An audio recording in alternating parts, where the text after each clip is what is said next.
Sri Lanka was once the most liberal and globally integrated economy in the region. However, in recent times, especially over the last decades, these reforms were rolled back, and today Sri Lanka is one of the most protected economies in the region, creating this inward orientation. Sri Lanka was surrounded by a wall of tariffs and para-tariffs imposed upon the whims of narrow protectionist lobby groups that thrived in an anti-competitive environment. In fact, some of these protectionist groups, I hear, are being active again in order to stop our liberalization program. Economic inequality increased as wealth became concentrated amongst a few business cartels and corporates close to the regime.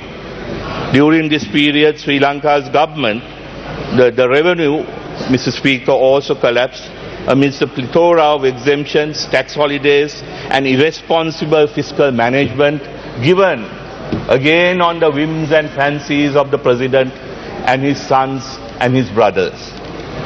The only avenue for sustainable growth is through private investment and the external sector. It is in this context, Mr. Speaker, that I set about the task of presenting this budget. Capital market liberalization does not mean unfettered opening up of markets. In the past, successive governments' role in financial markets has been in owning and operating numerous banks and financial institutions. Most of these have failed to provide access to affordable capital for our SMEs and entrepreneurs. The role of the government ought to be in setting the institutions and rules of the game, whilst regulating the market to ensure competition, fairness and social equity. The business of government is not in doing business. This is especially so when the government's legacy in running SOEs is an accumulated debt of nearly rupees 1.4 trillion.